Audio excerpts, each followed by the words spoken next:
जय श्री कृष्णा। ओम नमो भगवते वासुदेवाय नमः। आप सुन रहे हैं पौराणिक अमृतवाणी द्वारा प्रसारित महाभारत कथा। चलिए आगे की कथा प्रारंभ करते हैं। भगवान राम की सुग्रीव से मैत्री और बाली का वध।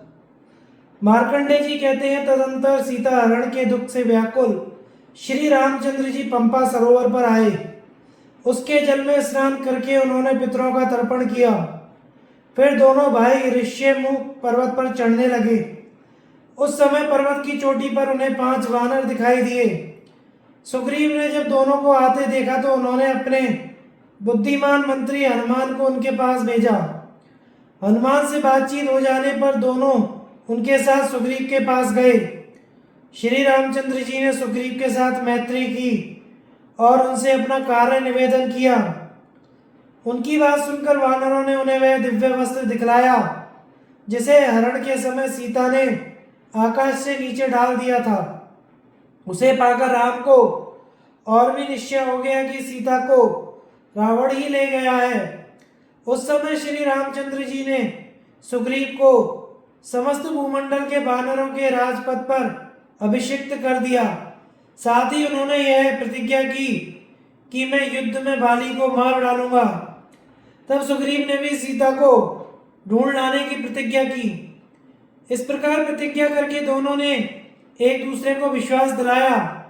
फिर सब मिलकर युद्ध की इच्छा से किष्किंधा को चले। वहां पहुंचकर सुग्रीव ने बड़े जोर से गर्जना की। बाली को यह सहन नहीं हो सका। उसे युद्ध के लिए निकलते देख उसकी स्त्री तारा ने रोकते हुए कहा, नाथ, आज सुग्रीव जिस प्रकार सिंहनाद कर रहा है उससे मालूम होता है कि इस समय उसका बल बढ़ा हुआ है। उसे कोई बलवान सहायक मिल गया है, अतः आप घर से ना निकलें। बाली ने कहा, तुम संपूर्ण प्राणियों की आवाज से ही उनके विषय में सब कुछ जान लेती हो। सोचकर ही बताओ, सुग्रीव को किसने सहारा दिया है? तारा क्षणभर विचार करने के बाद बोली, राजा दशरथ के पुत्र महाबली राम की स्त्री सीता को किसी ने हर लिया है। उसकी खोज के लिए उन्होंने सुग्रीव से मित्रता जोड़ी है। दोनों ने ही एक दूसरे के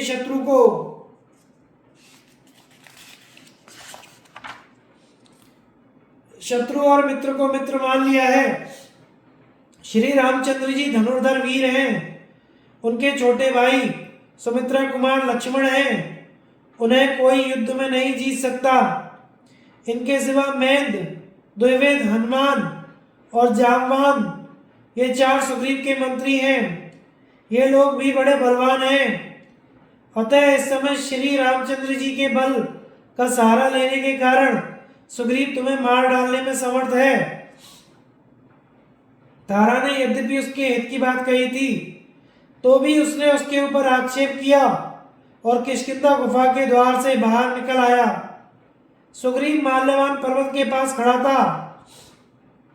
वहां पहुंचकर बाली ने उससे कहा, अरे तू तो अपनी जान बचाता फिरता था। पहले अनेकों बार तुझे युद्ध में जीतकर भी मैंने भाई जानकर जीवित छोड़ दिया था।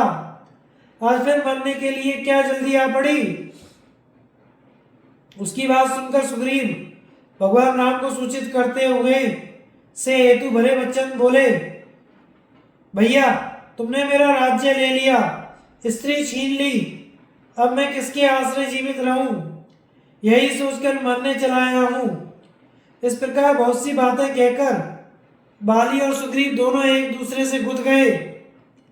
उस युद्ध में साल और ताड़ के वृक्ष तथा पत्थर की चट्टानें यही उनके अस्त्र शस्त्र थे। दोनों पर प्रहार करते, दोनों जमीन पर गिर जाते। फिर दोनों ही उठकर विचित्र ढंग से पैतरे बदलते तथा मुक्के और घूंसे मारते।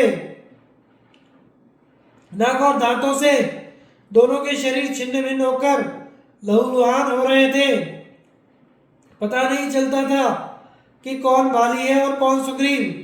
तब हनुमान जी ने सुग्रीव की पहचान के लिए उनके गले में एक माला डाल दी। चिन्ह के द्वारा सुग्रीव को पहचान कर भगवान राम ने अपना महान धनुष खींचकर चढ़ाया और बाली को लक्ष्य करके बाण छोड़ दिया। वह बाण बाली की छाती में जाकर लगा। बाली ने एक बार अपने सामने खड़े हुए लक्ष्मण सहित भगवान राम को देखा और उनके इस कार्य की निंदा करता हुआ वह मूर्छित होकर जमीन पर गिर पड़ा। बाली की मृत्यु के पश्चात सुग्रीव ने किष्किंधा के राज्य और तारा पर अपना अधिकार जमा लिया। उस समय वर्षा काल का आरंभ था, अतः श्री रामचंद्र जी ने माल्यवान पर्वत पर ही रहकर वर्षा के 4 महीने व्यतीत किए। उन दिनों सुग्रीव ने भली भांति उनका स्वागत सत्कार किया। त्रिजटा का स्वप्न, रावण का प्रलोभन और सीता का सतीत्व। मार्कंडेय जी कहते हैं, काम के वशीभूत हुए रावण ने सीता को लंका में ले जाकर एक सुंदर भवन में ठहराया। वह भवन नंदनवन के समान मनोहर उद्यान के भीतर अशोक वाटिका के निकट बना हुआ था। सीता तपस्विनी वेश में वहां ही रहती, प्राय तप उपवास किया करती। निरंतर अपने स्वामी श्री रामचंद्र जी का चिंतन करते करते वह दुबली हो गई, बड़े कष्ट से दिन व्यतीत कर रही थी। रावण ने सीता की रक्षा के लिए कुछ राक्षसी स्त्रियों को नियुक्त कर रखा था। उनकी आकृति बड़ी भयानक थी, कोई फरसा लिए हुई थी और कोई तलवार। किसी के हाथ में त्रिशूल था तो किसी के हाथ में मुदगर, कोई जलती हुई लोहाटी ही लिए रहती थी। वे सबके सब सीता को सब ओर से घेर कर बड़ी सावधानी के साथ दिन रात उसकी रक्षा करती थी। वे बड़े विकट वेश बनाकर कठोर स्वर में सीता को धमकाती हुई आपस में कहती थी, आओ हम सब मिलकर इसको काट डालें और तिल के समान टुकड़े टुकड़े कर कर बांट कर खा जाएं। उनकी बातें सुनकर एक दिन सीता ने कहा, बहनों तुम लोग मुझे जल्दी खा जाओ, अब इस जीवन के लिए तनिक भी लोभ नहीं है। मैं अपने स्वामी कमल लोचन भगवान राम के बिना जीना ही नहीं चाहती। प्राण प्यारे के वियोग में निराहार ही रहकर अपने शरीर को सुखा डालूंगी, किंतु उनके सिवा दूसरे पुरुष का सेवन नहीं करूंगी। इस बात को सत्य जानो, इसके बाद जो कुछ करना हो करो। सीता की बात सुनकर वे भयंकर शब्द करने वाली राक्षसियां रावण को सूचना देने के लिए चली गईं। उनके चले जाने के बाद एक त्रिजटा नाम की राक्षसी वहां रह गई। वह धर्म को जानने वाली और प्रिय वचन बोलने वाली थी। उसने सीता को सांत्वना देते हुए कहा, सखी मैं तुमसे कुछ कहना चाहती हूँ, मुझ पर विश्वास करो और अपने हृदय से भय को निकाल दो। यहाँ एक श्रेष्ठ राक्षस रहता है जिसका नाम है अविंध्य। वह वृद्ध होने के साथ ही बड़ा ही बुद्धिमान है और सदा श्री रामचंद्र जी के हित चिंतन में लगा रहता है। उसने तुमसे कहने के लिए यह संदेश भेजा है कि तुम्हारे स्वामी महाबली भगवान राम अपने भाई लक्ष्मण के साथ कुशल पूर्वक हैं। वे इंद्र के समान तेजस्वी वानर राज सुग्रीव के साथ मित्रता करके तुम्हें छुड़ाने का उद्योग कर रहे हैं। अब रावण से भी तुम्हें भय नहीं मानना चाहिए, क्योंकि नलकूबर ने जो उसको शाप दे रखा है उसी से तुम सुरक्षित रहोगी। एक बार रावण ने नलकूबर की स्त्री रंभा का स्पर्श किया था, इसी से उसको शाप हुआ। अब वह अजितेंद्रिय राक्षस किसी भी परिस्थिति को विवश करके उस पर बलात्कार नहीं कर सकता। तुम्हारे स्वामी श्री रामचंद्र जी लक्ष्मण को साथ लेकर शीघ्र ही यहाँ आने वाले हैं। उस समय सुग्रीव उनकी रक्षा में रहेंगे। भगवान राम अवश्य ही तुम्हें यहाँ से छुड़ा ले जाएंगे। मैंने भी अनिष्ट की सूचना देने वाले घोर स्वप्न देखे हैं, जिनसे रावण का विनाश काल निकट जान पड़ता है। सपने में देखा है कि रावण का सिर मोड़ दिया गया है, उसके सारे शरीर में तेल लगा है और वह कीचड़ में डूब रहा है। यह भी देखने में आया है कि गधों से जुते हुए रथ पर खड़ा होकर वह बारंबार नाच रहा है।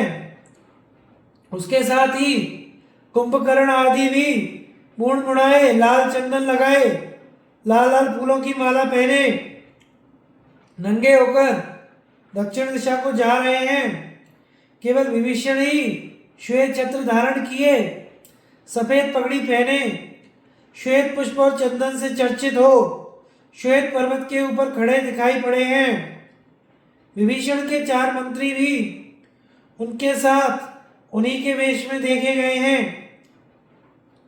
अतः ये लोग उस आने वाले महान भय से मुक्त हो जाएंगे।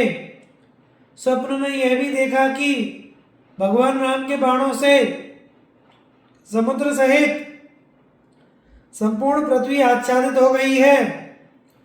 अतः यह निश्चय है कि तुम्हारे पतिदेव का स्वयश समस्त भूमंडल में फैल जाएगा। सीते, अब तुम शीघ्र ही अपने पति और देवर से मिलकर प्रसन्न होगी। त्रिजटा की ये बातें सुनकर सीता के मन में बड़ी आशा बंध गई कि पुनः पतिदेव से भेंट होगी। उसकी बात समाप्त होते ही सभी राक्षसियां सीता के पास आकर उसे घेर कर बैठ गईं। वह एक शिला पर बैठी हुई पति की याद में रो रही थी। इतने में ही रावण ने आकर उसे देखा और कामबाण से पीड़ित होकर उसके पास आ गया। सीता उसे देखते ही भयभीत हो गई। रावण कहने लगा, सीते, आज तक तुमने जो अपने पति पर अनुग्रह दिखाया है यह बहुत हुआ। अब मुझ पर कृपा करो। मैं तुम्हें अपनी सब स्त्रियों में ऊंचा आसन देकर पटरानी बनाना चाहता हूँ। देवता, गंधर्व, दानव और दैत्य, इन सबकी कन्याएं मेरी पत्नी के रूप में यहाँ विद्यमान हैं। 14 करोड़ पिशाच, 28 करोड़ राक्षस और इनके तिगने यक्ष मेरी आज्ञा का पालन करते हैं। मेरे भाई कुबेर की तरह मेरी सेवा में भी अप्सराएं रहती हैं। मेरे यहाँ भी इंद्र के समान दिव्य भोग प्राप्त होते हैं। यहाँ रहने से तुम्हारे वनवास का दुख दूर हो जाएगा। इसलिए सुंदरी, तुम मंदोदरी के समान मेरी पत्नी हो जाओ। रावण के ऐसा कहने पर सीता ने दूसरी ओर मुंह फेर लिया। उसकी आंखों से आंसुओं की झड़ी लग गई। तृण की ओट करके वह कांपती हुई बोली, राक्षस राज, तुमने अनेकों बार ऐसी बातें मेरे सामने कही हैं। इनसे मुझे बड़ा कष्ट पहुंचा है, तो भी मुझे अभागिनी को ये बातें सुननी पड़ी हैं। तुम मेरी ओर से अपना मन हटा लो। मैं पराई स्त्री हूँ, पतिव्रता हूँ। तुम किसी भी तरह मुझे नहीं पा सकते। यह कहकर सीता आंचल से अपना मुंह ढककर फूट फूट कर रोने लगी। उसका कोरा उत्तर पाकर रावण वहां से चला गया और शोक से दुबली हुई सीता राक्षसियों से घिरी वहीं रहने लगी। उस समय त्रिजटा ही उसकी सेवा किया करती थी। सीता की खोज में वानरों का जाना तथा हनुमान जी का श्री रामचंद्र जी से सीता का समाचार कहना। मार्कंडे जी कहते हैं, श्री रामचंद्र जी लक्ष्मण के साथ माल्यवान पर्वत पर रहते थे। सुग्रीव ने उनकी रक्षा का पूरा प्रबंध कर दिया था। एक दिन भगवान राम लक्ष्मण से बोले, सुमित्रा नंदन, जरा किष्किंधा में जाकर पता तो लगाओ सुग्रीव क्या कर रहा है। मैं तो समझता हूं कि वह अपनी की हुई प्रतिज्ञा का पालन करना नहीं जानता। अपनी मंद बुद्धि के कारण उपकारी का भी अनादर कर रहा है। यदि वह सीता के लिए कुछ उद्योग ना करता हो, विषय भोग में ही आसक्त हो, तो उसे भी तो बाली के ही मार्ग पर पहुंचा देना। यदि हमारे कार्य के लिए कुछ चेष्टा कर रहा हो तो उसे साथ लेकर शीघ्र यहाँ लौट आना, विलंब ना करना। भगवान राम के ऐसा कहने पर बड़े भाई की आज्ञा मानने वाले वीरवर लक्ष्मण जी प्रत्यंचा चढ़ाए हुआ धनुष लेकर किष्किंधा की ओर चल दिए। नगर द्वार पर पहुंचकर वे बेरोक टोक भीतर घुस गए। वानरराज सुग्रीव लक्ष्मण को कुपित जानकर अपनी स्त्री को साथ ले बहुत ही विनीत भाव से उनकी आगवानी में आए। उन्होंने उनका पूजन सत्कार किया। इससे लक्ष्मण जी प्रसन्न हुए और निर्भय होकर श्री रामचंद्र जी का आदेश सुनाने लगे। सब सुन लेने पर सुग्रीव ने हाथ जोड़कर कहा, लक्ष्मण, मेरी बुद्धि खोटी नहीं है, मैं कृतघ्न और निर्दयी भी नहीं हूँ। सीता की खोज के लिए जो यत्न मैंने किया है उसे ध्यान देकर सुनिए। सब दिशाओं में सुशिक्षित बानर पठाए गए हैं। उनके लौटने का समय भी नियत कर दिया गया है। कोई भी 1 महीने से अधिक समय नहीं लगा सकता। उन्हें आज्ञा दी गई है कि वे इस पृथ्वी पर घूम घूम कर प्रत्येक पहाड़, जंगल, समुद्र, गांव, नगर और घर में सीता की खोज करें। 5 रात में उनके लौटने का समय पूरा हो जाएगा। उसके बाद आप श्री रामचंद्र जी के साथ बहुत ही प्रिय समाचार सुनेंगे। सुग्रीव की बात सुनकर लक्ष्मण जी बहुत प्रसन्न हुए। उन्होंने अपना क्रोध त्याग दिया और इस प्रबंध के लिए सुग्रीव की बड़ी प्रशंसा की। फिर उन्हें साथ लेकर वे श्री रामचंद्र जी के पास गए और सुग्रीव ने जो कुछ प्रबंध किया था उसे उनसे निवेदन किया। समय पूरा होते होते 3 दिशाओं में खोज करके हजारों वानर आ पहुंचे। केवल दक्षिण दिशा में गए हुए बानर अभी तक नहीं लौटे थे। आए हुए बानरों ने बताया कि बहुत ढूंढने पर भी हमें रावण और सीता का पता नहीं लगा। फिर 2 मास व्यतीत होने पर कुछ बानर बड़ी शीघ्रता से सुग्रीव के पास आए और कहने लगे, वानरराज, बाली तथा आपने जिस महान मधुवन की अब तक रक्षा की है वह आज उजाड़ हो रहा है।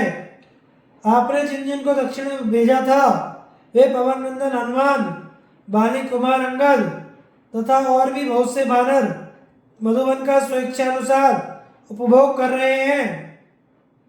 उनकी धृष्टता का समाचार सुनकर सुग्रीव समझ गए कि उन्होंने अपना काम पूरा कर लिया है, क्योंकि ऐसी चेष्टा वे ही भृत्य कर सकते हैं जो अपने स्वामी का कार्य सिद्ध करके आए हों। ऐसा सोचकर बुद्धिमान सुग्रीव ने श्री रामचंद्र जी के पास जाकर यह समाचार कह सुनाया। श्री रामचंद्र जी ने भी यही अनुमान किया कि उन बानरों ने अवश्य ही सीता का दर्शन किया होगा। तदंतर हनुमान आदि वानर वीर मधुवन में विश्राम करने के पश्चात सुग्रीव से मिलने के लिए राम लक्ष्मण के निकट आए। उनमें से हनुमान की चाल ढाल और मुख की प्रसन्नता देखकर श्री रामचंद्र जी को यह विश्वास हो गया कि इसने ही सीता का दर्शन किया है। हनुमान आदि ने वहां आकर श्री राम, सुग्रीव तथा लक्ष्मण जी को प्रणाम किया।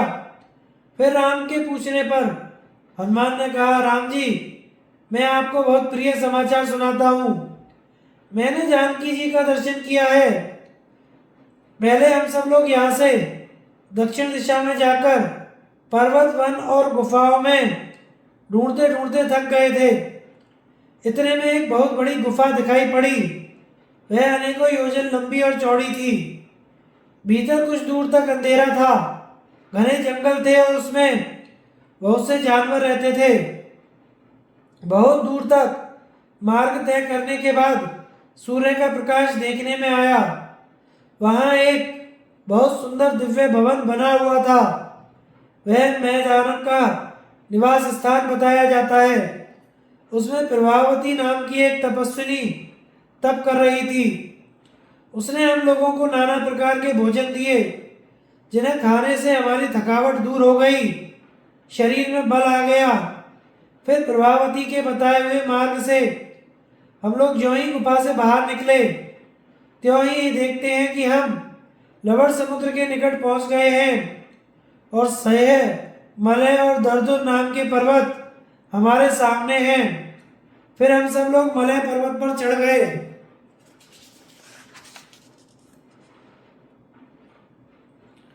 वहां से जब समुद्र पर दृष्टि पड़ी तो हृदय विषाद से भर गया। हम जीवन से निराश हो गए। भयंकर जल जंतुओं से भरा हुआ यह सैकड़ों जो योजन विस्तृत महासागर कैसे पार किया जाएगा, यह सोचकर हमें बड़ा दुख हुआ। अंत में अनशन करके प्राण त्याग देने का निश्चय करके हम सब लोग वहां बैठ गए। आपस में बातचीत होने लगी। बीच में जटायु का प्रसंग छिड़ गया। उसे सुनकर एक पर्वत शिखर के समान विशालकाय घोर रूपधारी भयंकर पक्षी हमारे सामने प्रकट हुआ। देखने से जान पड़ता था मानो दूसरे गरुड़ हो। उसने हम लोगों के पास आकर पूछा, कौन जटायु की बात कर रहा है? मैं उसका बड़ा भाई हूँ, मेरा नाम संपाति है। मुझे अपने भाई को देखे बहुत दिन हो गए, अतः उसके संबंध में जानना चाहता हूँ। तब तक हमने जटायु की मृत्यु और आपके संकट का समाचार संक्षेप में सुना दिया। यह प्रिय समाचार सुनकर उसे बड़ा कष्ट हुआ और फिर पूछने लगा, राम कौन है, सीता कैसे हरी गई और जटायु की मृत्यु किस प्रकार हुई? इसके उत्तर में हमने आपका परिचय, आप पर सीता हरण, जटायु मरण आदि संकटों का आना तथा अपने अनशन का कारण, यह सब कुछ विस्तार से बताया। यह सुनकर उसने हम लोगों को उपवास करने से रोककर कहा, रावण को मैं जानता हूँ, उसकी महापुरी लंका भी मेरी देखी हुई है। वह समुद्र के उस पार त्रिकूट गिरी की कंदरा में बसी है। विधेय कुमारी सीता वही होंगी, इसमें तनिक भी विचार करने की आवश्यकता नहीं है। उसकी बात सुनकर हम लोग तुरंत उठे और समुद्र पार करने के विषय में सलाह करने लगे। जब कोई भी उसे लांघने का साहस ना कर सका, तब मैं अपने पिता वायु के स्वरूप में प्रवेश करके 100 योजन विस्तृत समुद्र को लांघ गया। समुद्र के जल में एक राक्षसी थी, जाते समय उसे भी मार डाला। लंका में पहुंचकर रावण के अंतःपुर में मैंने पतिव्रता सीता का दर्शन किया। वे आपके दर्शन की लालसा से बराबर तप और उपवास करती रहती हैं। उनके पास एकांत में जाकर कहा, देवी मैं श्री रामचंद्र जी का दूत एक वानर हूँ, आपके दर्शन के लिए आकाश मार्ग से यहाँ आया हूँ। दोनों राजकुमार श्री राम और लक्ष्मण कुशल से हैं। वानरराज सुग्रीव इस समय उनके रक्षक हैं। उन सब ने आपका कुशल समाचार पूछा है। अब थोड़े ही दिनों में वानरों की सेना साथ लेकर आपके स्वामी यहाँ पधारने वाले हैं। आप मेरी बातों पर विश्वास करें, मैं राक्षस नहीं हूँ। सीता थोड़ी देर तक विचार करके बोली, अविंदय के कथनानुसार मैं समझती हूँ कि तुम हनुमान हो।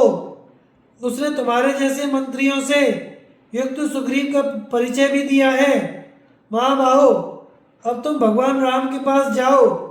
ऐसा कहकर उसने अपनी पहचान के लिए एक मणि दी तथा विश्वास दिलाने के लिए एक कथा भी सुनाई। जब आप चित्रकूट पर्वत पर रहते थे, उस समय आपने कोहे के ऊपर सीख का बाण मारा था। यही उस कथा का मुख्य विषय है।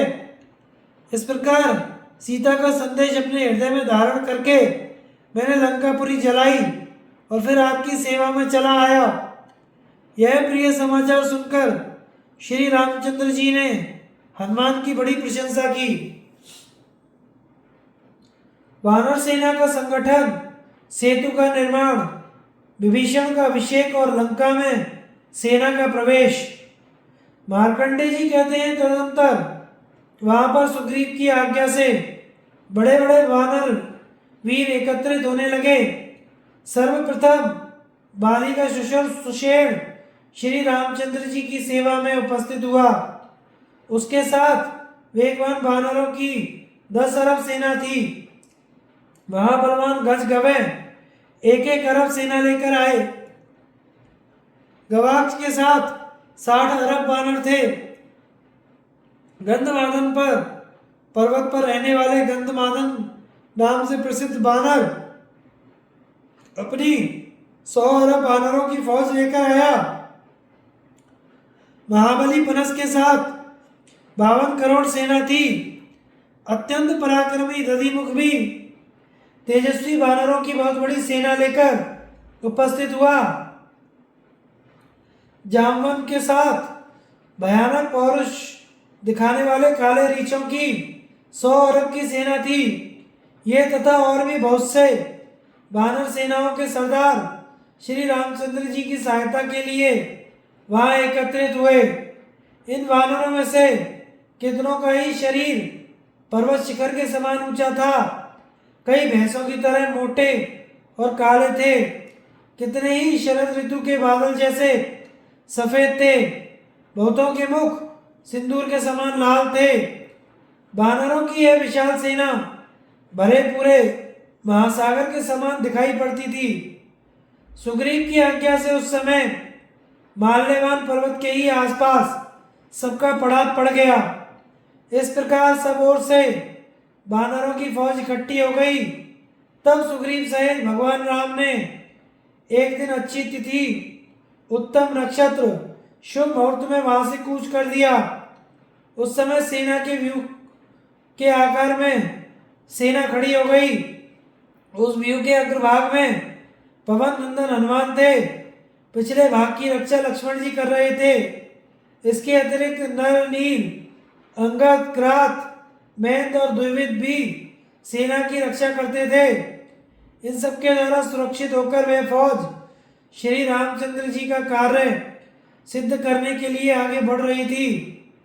मार्ग में अनेकों जंगल तथा पहाड़ों पर पड़ाव डालती हुई वह लवण समुद्र के पास जा पहुंची और उसके तटवर्ती वन में उसने डेरा डाल दिया। तदंतर भगवान राम ने प्रधान वानरों के बीच सुग्रीव से समयोचित बात कही। हमारी यह सेना बहुत बड़ी है और सामने अगाध महासागर है जिसको पार करना बहुत ही कठिन है। ऐसी दशा में आप लोग उस पार जाने के लिए क्या उपाय ठीक समझते हैं? इतनी सेना उतारने के लिए हम लोगों के पास नावें भी नहीं हैं। व्यापारियों के जहाजों से पार जाया जा सकता है, पर हमारे जैसे लोग अपने स्वार्थ के लिए उन्हें हानि कैसे पहुंचा सकते हैं? हमारी फौज दूर तक फैली हुई है। यदि इसकी रक्षा उचित प्रबंध नहीं हुआ तो मौका पाकर शत्रु इसका नाश कर सकता है। हमारे विचार में तो यह आता है किसी उपाय से समुद्र की आराधना करें या उपवास पूर्वक धरना दें, यही कोई मार्ग बताएगा। उपासना करने पर भी यदि इसने मार्ग नहीं बताया तो अपने अग्नि के समान तेजस्वी अमोघ बाणों से जलाकर इसे सुखा डालूंगा। यह कहकर श्री रामचंद्र जी लक्ष्मण सहित आचमन करके समुद्र के किनारे कुशासन बिछाकर लेट गए। तब नद और नदियों के स्वामी समुद्र ने जलचरों सहित प्रकट होकर स्वप्न में भगवान राम को दर्शन दिए और मधुर वचनों से कहा, कौशल्यानंदन, मैं आपकी क्या सहायता करूं?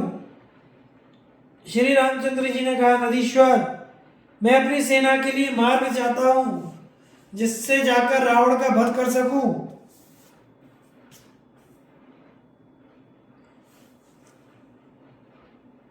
यदि मेरे मांगने पर भी रास्ता ना दोगे तो मैं अभिमंत्रित किए हुए दिव्य बाणों से तुम्हें सुखा डालूंगा। श्री रामचंद्र जी की बात सुनकर समुद्र को बड़ा कष्ट हुआ। उसने हाथ जोड़कर कहा, भगवान, मैं आपका मुकाबला नहीं करना चाहता और आपके काम में विघ्न डालने की भी मेरी इच्छा नहीं है। पहले मेरी बात सुन लीजिए, फिर जो कुछ करना हो कीजिए। यदि आपकी आज्ञा मानकर राह दे दूंगा तो दूसरे लोग भी धनुष का बल दिखाकर मुझे ऐसी ही आज्ञा दिया करेंगे। आपकी सेना में नल नाम का एक वानर है। वह विश्वकर्मा का पुत्र है। उसे शिल्प शास्त्र का अच्छा ज्ञान है। वह अपने हाथ से जो भी तृण, काष्ठ या पत्थर डालेगा मैं ऊपर रोके रहूंगा। इस प्रकार आपके लिए एक पुल तैयार हो जाएगा। यूं कहकर समुद्र अंतर ध्यान हो गया। रामचंद्र जी ने धरना छोड़ दिया और नल को बुलाकर कहा, नल, तुम समुद्र पर एक पुल बनाओ। मुझे मालूम हुआ है कि तुम इस कार्य में कुशल हो। इस प्रकार नल को आज्ञा देकर भगवान राम ने पुल तैयार कराया, जिसकी लंबाई 400 कोस की और चौड़ाई 40 कोस की थी। आज भी वह इस पृथ्वी पर नल सेतु के नाम से प्रसिद्ध है। तदनंतर वहां श्री रामचंद्र जी के पास राक्षस राज रावण का भाई परम धर्मात्मा विभीषण आया। उसके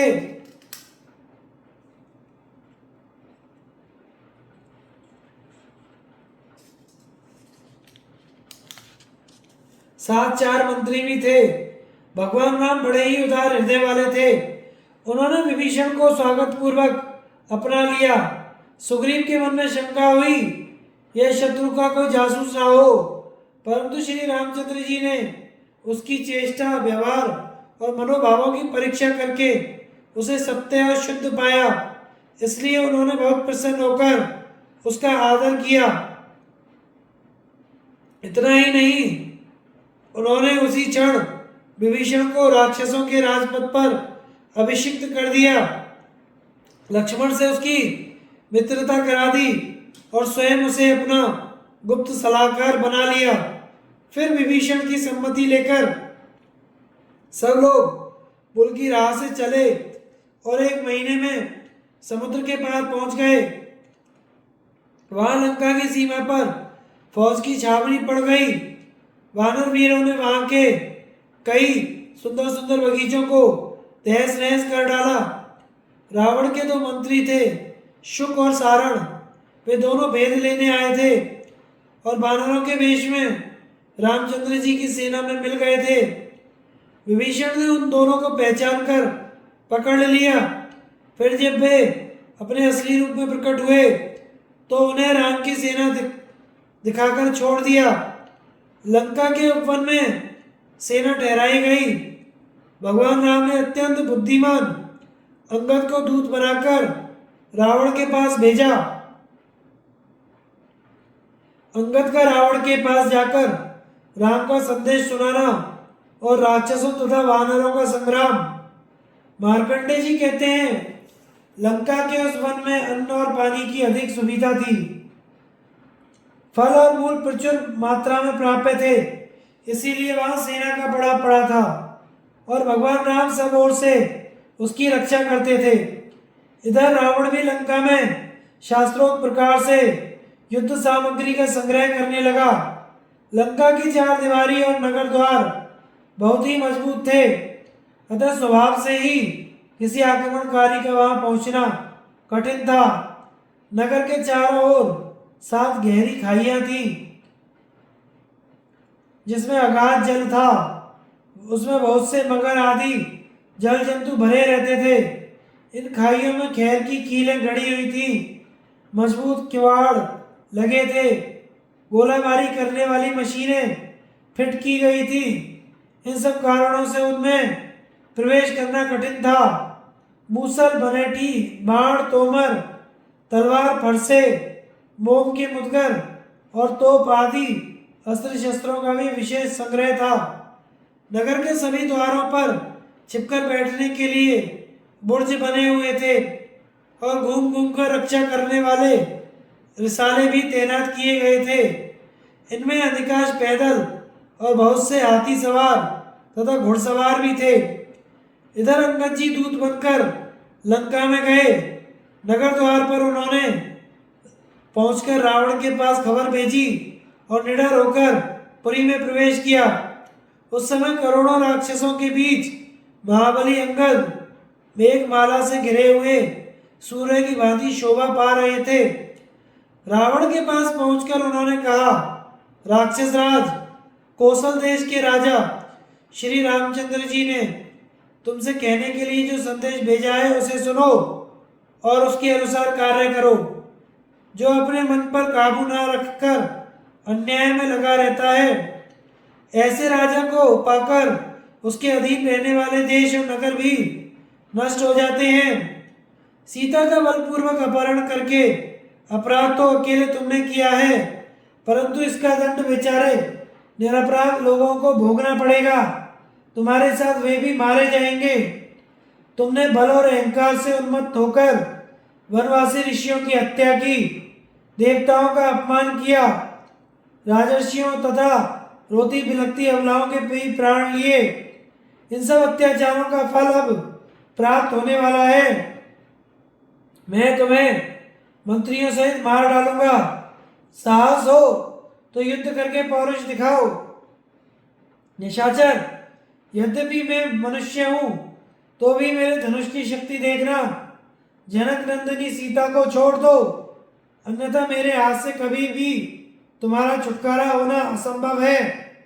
मैं अपने तीखे बाणों से इस भूमंडल को राक्षसों से शून्य कर दूंगा। श्री रामचंद्र जी के दूत के मुख से ऐसी कठोर बातें सुनकर रावण सहन न कर सका। वह क्रोध से अचेत हो गया। उसका इशारा पाकर 4 राक्षस उठे। जिस प्रकार पक्षी सिंह को पकड़े, उसी तरह उन्होंने अंगद के चारों अंगों को पकड़ लिया। अंगद उन चारों के लिए दिए ही उछलकर महल की छत पर जा बैठे। उछलते समय उनके शरीर से छूटकर वे चारों राक्षस जमीन पर जा गिरे। उनकी छाती फट गई और अधिक चोट लगने के कारण उन्हें बड़ी पीड़ा हुई। अंगद महल के कंगूरे पर चढ़ गए और वहां से कूदकर लंकापुरी लांघते हुए अपनी सेना के समीप आ पहुंचे। वहां श्री रामचंद्र जी से मिलकर उन्होंने सारी बातें बताई। राम ने अंगद की बड़ी प्रशंसा की। फिर वे विश्राम करने चले गए। तदनंतर भगवान राम ने वायु के समान वेग वाले वानरों की संपूर्ण सेना द्वारा लंका पर एक साथ धावा बोल दिया और उसकी 4 दीवारी तोड़वा डाली। नगर के दक्षिण द्वार में प्रवेश करना बड़ा कठिन था, किंतु लक्ष्मण, विभीषण और जामवंत को आगे करके उसे भी धूल में मिला दिया गया। फिर युद्ध में कुशल वानर वीरों की 100 अरब सेना लेकर लंका के भीतर घुस गए। उस समय उनके साथ 3 करोड़ भालुओं की सेना भी थी। इधर रावण ने भी राक्षस वीरों को युद्ध का आदेश दिया। आज्ञा पाते ही इच्छा अनुसार रूप धारण करने वाले भयंकर राक्षस लाख लाख की टोली बनाकर आ पहुंचे और किलेबंदी करके अस्त्र शस्त्रों की वर्षा द्वारा वानरों को भगाने और अपने महापराक्रम का परिचय देने लगे। इधर वानर भी खंभों से मार मार कर निशाचरों को गिराने लगे। दूसरी ओर भगवान राम ने बाणों की वर्षा करके उनका संहार आरंभ किया। एक और लक्ष्मण भी अपने सुदृढ़ बाणों से किले के भीतर रहने वाले राक्षसों के प्राण लेने लगे। जब रावण को यह समाचार ज्ञात हुआ तो वह अमर्ष में भरकर पिशाचों और राक्षसों की भयावनी सेना साथ ले स्वयं युद्ध के लिए आ पहुंचा। वह दूसरे शुक्राचार्य के समान युद्ध शास्त्र की कला में प्रवीण था। शुक्र की बताई हुई रीति से उसने अपनी सेना का व्यूह रचाया और वानरों का संहार करने लगा। श्री रामचंद्र जी ने जब रावण को व्यूहाकार सेना के साथ लड़ने को उपस्थित देखा तो उन्होंने उसके मुकाबले में बृहस्पति की बताई हुई रीति से अपनी सेना का व्यूह रचाया। फिर रावण के साथ भगवान राम, इंद्रजीत के साथ लक्ष्मण, विरूपाक्ष के साथ सुग्रीव, निखरवट के साथ तार, तुंड के साथ नल और पटुष से पनस का युद्ध होने लगा। जिसने जिसको अपने जोड़ का समझा वह उसके साथ भिड़ गया। यह युद्ध यहाँ तक बढ़ा कि प्राचीन काल का देवासुर संग्राम इसके सामने फीका पड़ गया। प्रहस्त, धूम्राक्ष और कुंभकर्ण का वध मार्कंडे जी कहते हैं, तदंतर युद्ध में भयानक पराक्रम दिखाने वाले प्रहस्त ने सहसा विभीषण के पास आकर गर्जना करते हुए उन्हें गदा से मारा। विभीषण ने भी एक महाशक्ति हाथ में ली और उसे अभिमंत्रित करके प्रहस्त के मस्तक पर दे मारा। उस शक्ति का वेग वज्र के समान था। उसका आघात लगते ही प्रहस्त का मस्तक कटकर गिर पड़ा और वह आंधी से उखाड़े हुए वृक्ष के समान धराशायी हो गया। उसको मरते देख धूम्राक्ष नाम का राक्षस बड़े वेग से वानरों की ओर दौड़ा और अपने बाणों के प्रहार से सबको इधर उधर भगाने लगा। यह देखकर पवन नंदन हनुमान ने धूम्राक्ष को उसके घोड़े, रथ और सारथी सहित मार डाला। उसके मरने से वानरों को कुछ तसल्ली हुई और वे अन्य राक्षसों को मारने लगे। उनकी भयंकर मार पड़ने से सभी राक्षस जीवन से निराश हो गए। जो मरने से बचे थे वे भय के मारे लंका में घुस गए और वहां जाकर सबने रावण को युद्ध का समाचार सुनाया।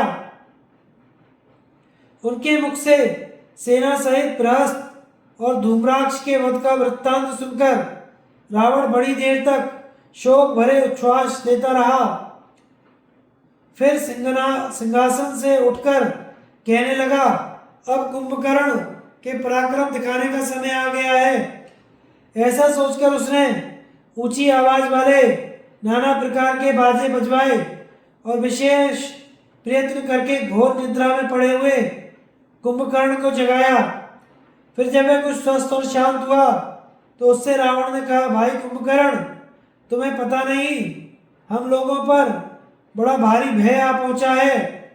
मैं राम की स्त्री सीता को हर लाया था, उसी को वापस लेने के लिए वह समुद्र पर पुल बांधकर यहाँ आया हुआ है। उसके साथ वानरों की बहुत बड़ी सेना है। अब तक उसने प्रहस्त आदि हमारे कई आत्मीय व्यक्तियों को मार डाला है और राक्षसों का संहार मचा रखा है। तुम्हारे सिवा ऐसा कोई वीर नहीं है जो उसे मार सके। तुम बलवानों में श्रेष्ठ हो, इसलिए कवच आदि से सुसज्जित हो, युद्ध के लिए जाओ और राम आदि संपूर्ण शत्रुओं का नाश करो। रावण की आज्ञा मानकर कुंभकर्ण जब अपने अनुचरों सहित नगर से बाहर निकला तो उसकी दृष्टि सामने ही खड़ी हुई वानर सेना पर पड़ी, जो विजय के उल्लास से शोभा पा रही थी। फिर जब उसने भगवान राम के दर्शन की इच्छा से उस सेना में इधर उधर दृष्टि डाली तो उसे हाथ में धनुष लिए लक्ष्मण भी दिखाई पड़े। इतने में ही वानरों ने आकर कुंभकर्ण को सब ओर से घेर लिया और बड़े बड़े पेड़ उखाड़कर उसको मारने लगे। कुछ वानर नाना प्रकार के भयानक अस्त्र शस्त्रों का प्रहार करने लगे। कुंभकर्ण इससे जरा भी विचलित ना हुआ। वह हंसते हंसते वानरों का भक्षण करने लगा। देखते देखते बल, चंडबल, वज्रबाहु नामक वानर उसके मुख के ग्रास बन गए। कुंभकर्ण का यह दुखदायी कर्म देखकर तार आदि वानर थर्रा उठे और बड़े जोर से चीत्कार करने लगे। उनका क्रंदन सुनकर सुग्रीव वहां दौड़े आए और एक शाल का वृक्ष उखाड़कर उन्होंने कुंभकर्ण के सिर पर दे मारा। वह शाल टूट गया पर कुंभकर्ण को पीड़ा ना पहुंची। हाँ, उसके स्पर्श से वह कुछ सावधान अवश्य हो गया। फिर तो उसने विकट गर्जना की और सुग्रीव को पकड़कर अपनी भुजाओं में दबा लिया। लक्ष्मण यह सब देख रहे थे। जब वह राक्षस सुग्रीव को लेकर जाने लगा तो वह दौड़कर उसके सामने आ गए। उन्होंने कुंभकर्ण को लक्ष्य करके एक बड़ा वेगशाली बाण मारा। उससे उसके कवच को काटकर शरीर को छेदता हुआ रक्त रंजित हो जमीन में समा गया। छाती छिद जाने के कारण सुग्रीव को तो उसने छोड़ दिया और अपने दो हाथों में एक बहुत बड़ी चट्टान लिए लक्ष्मण पर धावा किया। लक्ष्मण ने भी बड़ी शीघ्रता से 2 तीखे बाण मारकर ऊपर उठी हुई उसकी दोनों भुजाओं को काट डाला। अब उसके 4 बाहें हो गई। कुंभकर्ण ने पुनः चारों हाथों में शिलाएं लेकर आक्रमण किया, किंतु सुमित्रा नंदन ने हस्तलाघव दिखाते हुए फिर से बाण मारकर उन 4 भुजाओं को काट दिया। तब उसने अपना शरीर बहुत बड़ा कर लिया। उसके अनेकों पैर, अनेकों सिर, अनेकों भुजाएं हो गई। यह देखकर लक्ष्मण ने ब्रह्मास्त्र का प्रहार करके उस पर्वताकार राक्षस को चीर डाला। जैसे बिजली गिरने से वृक्ष धराशायी हो जाता है, उसी प्रकार उस दिव्यास्त्र से आहत होकर वह महाबली राक्षस पृथ्वी पर गिर पड़ा। कुंभकर्ण को प्राणहीन होते गिरते देखकर राक्षस लोग भय के मारे भाग गए और इस युद्ध में राक्षसों का ही अधिक संहार हुआ। बानर बहुत कम मारे गए। राम लक्ष्मण को मूर्छा और इंद्रजीत का वध। मार्कंडे जी कहते हैं, तदंतर रावण ने अपने वीर पुत्र इंद्रजीत से कहा, बेटा तू शस्त्रधारियों में श्रेष्ठ है। युद्ध में इंद्र को भी जीतकर तूने अपने उज्ज्वल स्वयं का विस्तार किया है। अतः युद्ध भूमि में जाकर राम, लक्ष्मण और सुग्रीव का नाश कर। इंद्रजीत ने बहुत अच्छा कहकर पिता की आज्ञा स्वीकार की और कवच बांध रथ पर बैठकर तुरंत ही संग्राम भूमि की ओर चल दिया। वहां पहुंचकर उसने स्पष्ट रूप से अपना नाम बताकर परिचय दिया और युद्ध के लिए लक्ष्मण को ललकारा। लक्ष्मण भी धनुष पर बाण संधान किए बड़े वेग से उसके सामने आ गए और सिंह जैसे छोटे मृगों को भयभीत करता है, उसी प्रकार अपने धनुष की टंकार से सब राक्षसों को त्रास देने लगे। इंद्रजीत और लक्ष्मण दोनों ही दिव्यास्त्रों का प्रयोग जानते थे। दोनों ही आपस में बड़ी लांगडांट थी। दोनों ही एक दूसरे पर विजय पाना चाहते थे।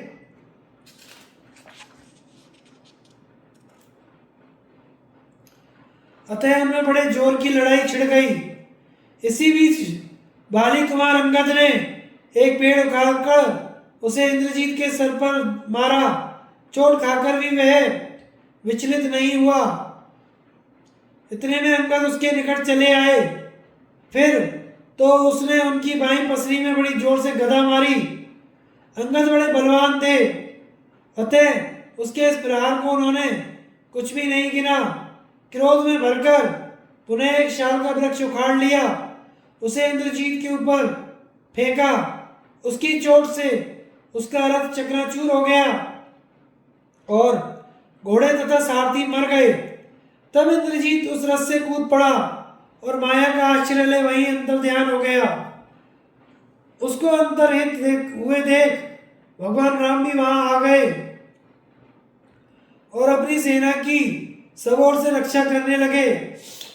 इंद्रजीत भी क्रोध में भरकर राम और लक्ष्मण के सारे शरीर पर सैकड़ों हजारों बाणों की वर्षा करने लगा।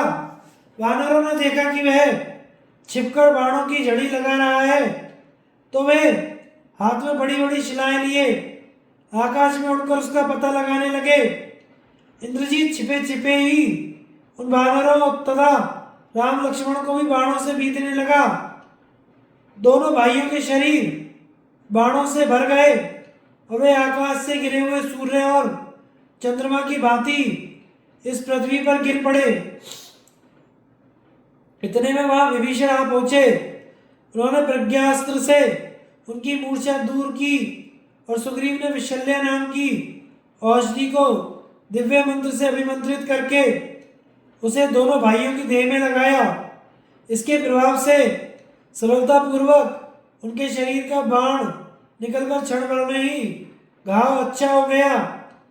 इस उपचार से वे दोनों महापुरुष शीघ्र ही होश में आ गए।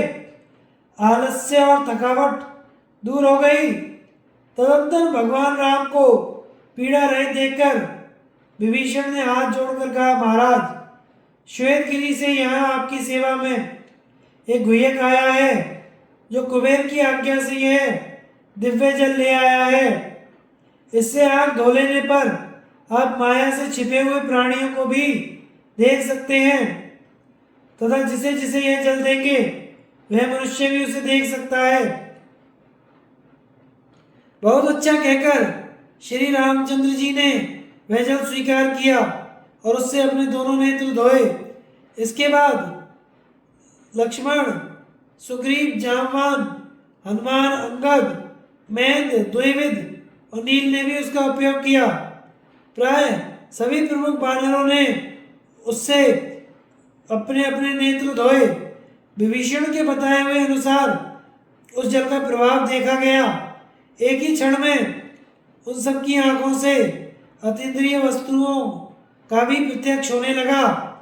इंद्रजीत ने जो बहादुरी दिखाई थी उसका बखान करने के लिए वह अपने पिता के पास चला गया। वहां से वह पुनः युद्ध की इच्छा से क्रोध में भरा हुआ आ रहा था। इतने में ही विभीषण की सम्मति से लक्ष्मण ने उसके ऊपर धावा किया। यह देखकर इंद्रजीत ने अनेकों मर्मभेदी बाण मारकर लक्ष्मण को बींध डाला।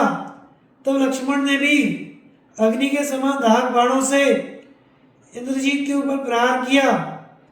लक्ष्मण की चोट से आहत होकर इंद्रजीत क्रोध से मूर्छित हो गया। उसने अपने शत्रु के ऊपर विषधर सांपों के समान 8 बाण मारे। फिर लक्ष्मण ने भी अग्नि के समान तीखे स्पर्श वाले 3 बाण मारे। उन बाणों का स्पर्श होते ही इंद्रजीत के प्राण पखेरु उड़ गए। राम रावण युद्ध, रावण वध और राम सीता सम्मिलन। मार्कंडे जी कहते हैं, प्रिय पुत्र मेघनाथ के मारे जाने पर रावण रत्न जटित स्वर्ण के रथ पर बैठा लंका से चला।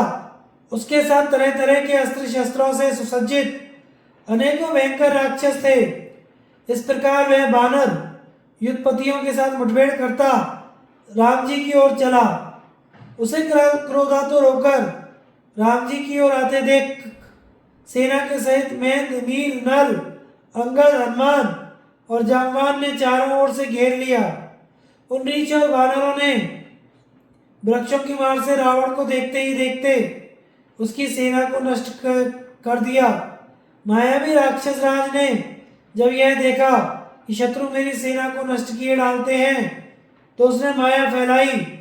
थोड़ी ही देर में उसके शरीर से निकले हुए बाण, शक्ति, वृष्टि आदि आयुधों से सुसज्जित सैकड़ों हजारों राक्षस दिखाई देने लगे। किंतु भगवान राम ने दिव्य अस्त्रों द्वारा उन सभी को मार डाला। इसके बाद रावण ने दूसरी माया फैलाई। वह राम और लक्ष्मण के रूप धारण करके राम लक्ष्मण की ओर दौड़ा। राक्षस राज की इस माया को देखकर भी लक्ष्मण जी को किसी प्रकार की घबराहट नहीं हुई। उन्होंने राम जी से कहा, भगवान, अपने ही समान आकार वाले इन पापी राक्षसों को मार डालिए। तब श्री राम ने उन्हें तथा और भी अनेकों राक्षसों को धराशायी कर दिया।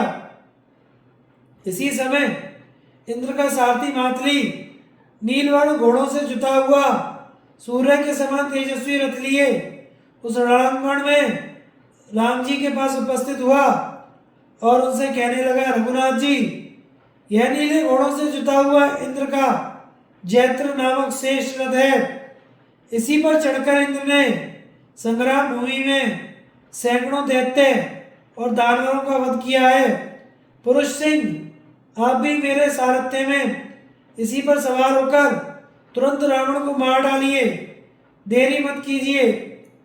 तब श्री रघुनाथ जी ने प्रसन्न होकर कहा, ठीक है। ऐसा कहकर उस रथ पर चढ़ गए। रावण पर चढ़ाई करते ही सब राक्षस हाहाकार करने लगे। आकाश में देवता लोग दुंदुभियों का शब्द करते हुए सिंहनाद करने लगे। इस प्रकार राम और रावण का भीषण संग्राम छिड़ गया। उस युद्ध की कोई दूसरी उपमा मिलना ही असंभव है। राक्षस राज रावण ने राम के ऊपर इंद्र के वज्र के समान एक अत्यंत कठोर त्रिशूल छोड़ा। उस त्रिशूल को राम जी ने तत्काल अपने पहने बाणों से काट डाला। उनका यह दुष्कर कार्य देखकर रावण पर भय सवार हो गया और वह क्रोधित होकर हजारों लाखों तीखे तीखे बाण बरसाने लगा।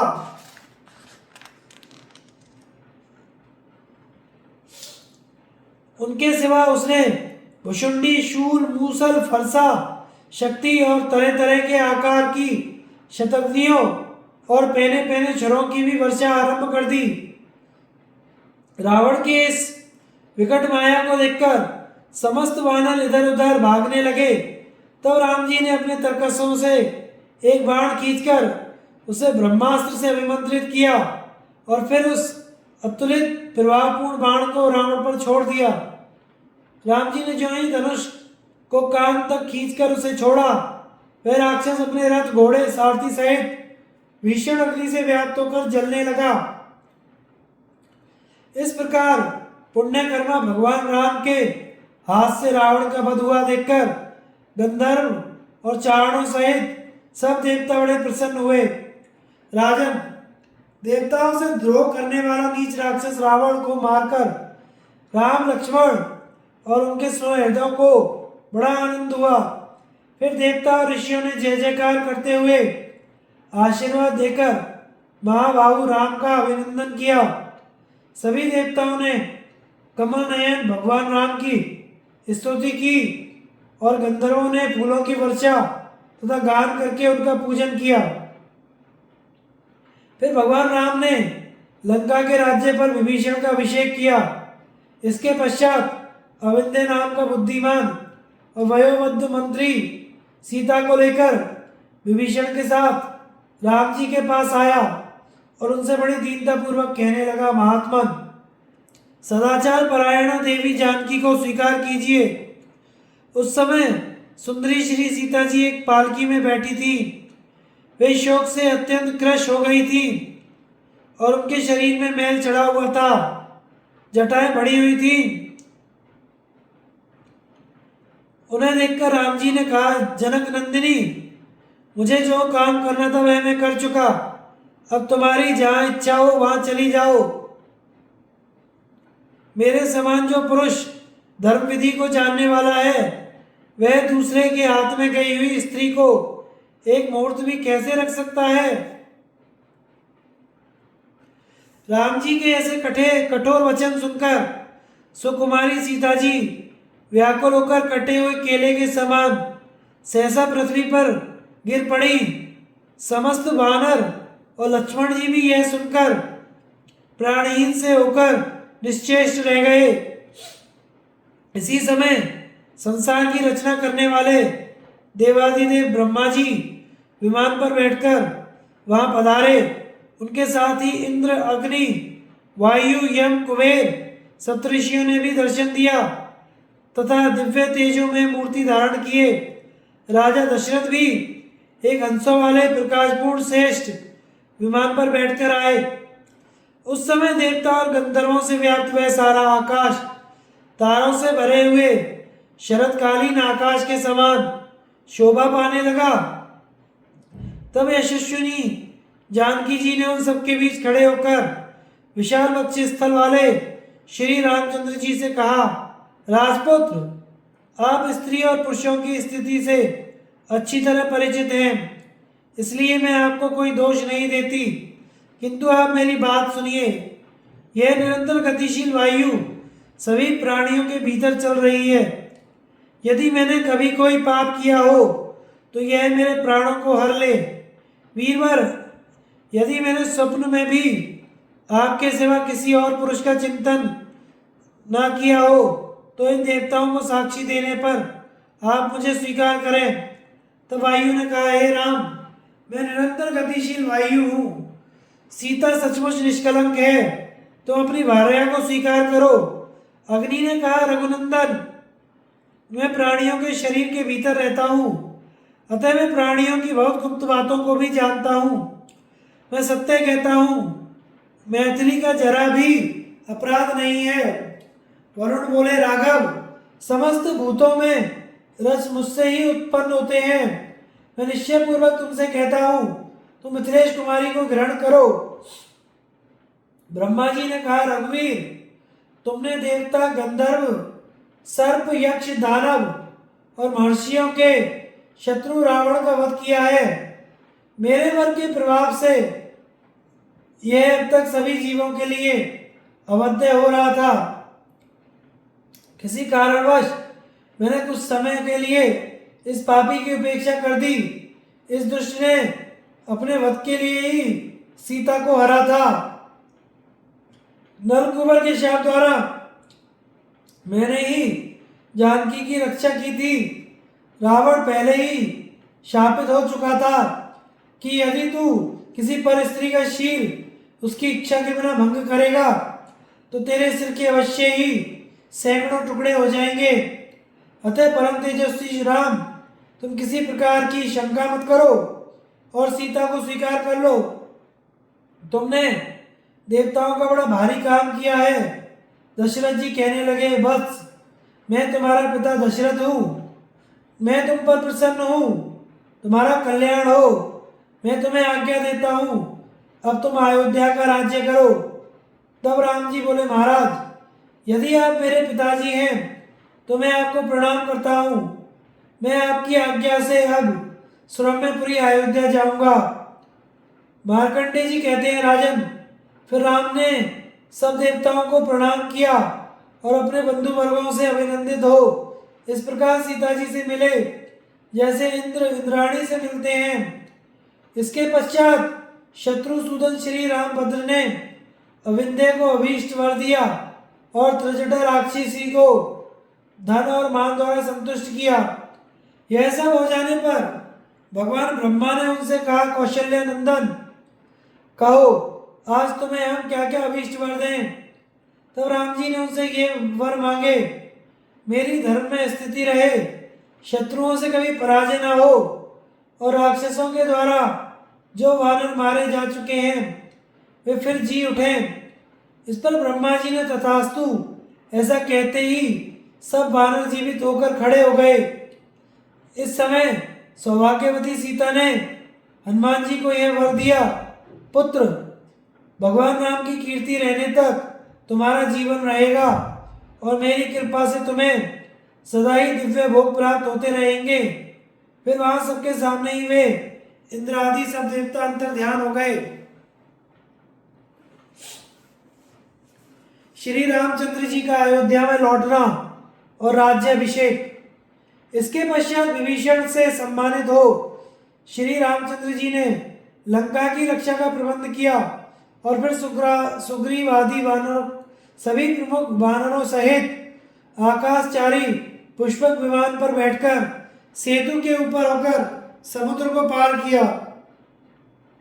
समुद्र के इस ओर आकर उन्होंने जहां अपने मुख्य मंत्रियों सहित शयन किया था वहीं पर विश्राम किया।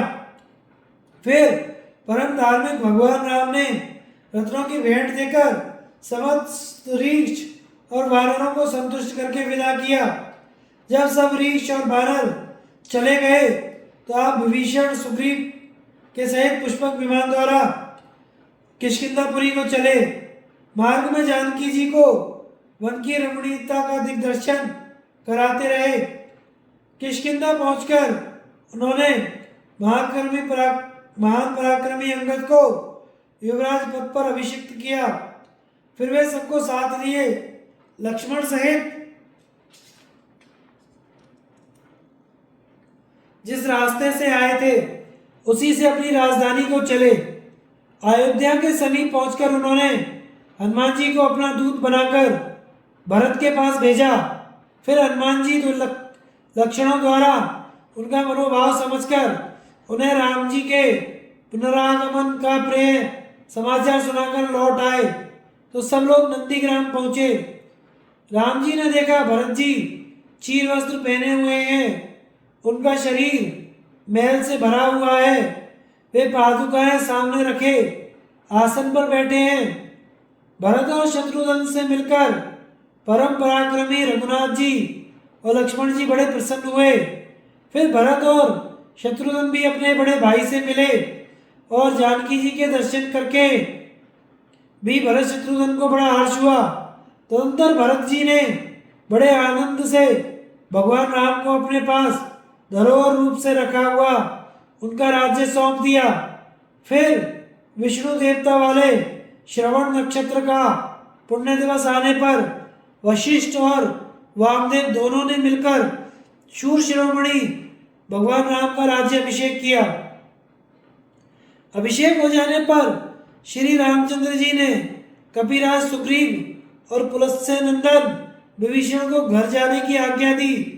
भगवान ने तरह तरह के भोगों से उनका सत्कार किया।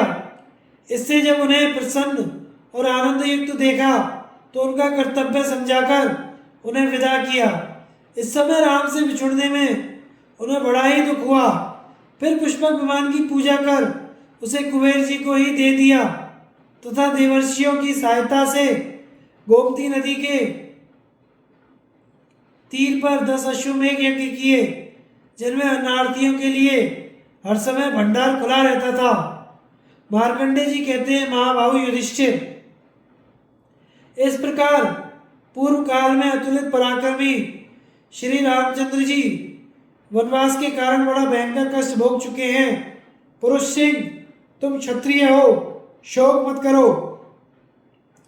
तुम अपने भुजबल के भरोसे प्रत्यक्ष फल देने वाले मार्ग पर चल रहे हो। तुम्हारा इसमें अणुमात्र भी अपराध नहीं है। इस संकटपूर्ण मार्ग में तो इंद्र के सहित सभी देवता और असुरों को आना पड़ा है, किंतु जिस प्रकार इंद्र ने मरुतों की सहायता से वृत्रासुर का नाश किया था, उसी प्रकार अपने इन देवतुल्य धनुर्धर भाइयों की सहायता से तुम अपने सभी शत्रुओं को संग्राम में परास्त करोगे। राम जी तो अकेले ही भयंकर पराक्रमी रावण को युद्ध में मारकर जानकी को ले आए थे। उनके सहायक तो केवल वानर और रीछ ही थे। इन सब बातों पर तुम विचार करो। वैशंपायन जी कहते हैं, इस प्रकार मतिमान मार्कंडे जी ने राजा युधिष्ठिर को धैर्य बंधाया। धन्यवाद। आगे की कथा हम अगले भाग में प्रसारित करेंगे। हमारे चैनल को लाइक, शेयर और सब्सक्राइब करें। धन्यवाद।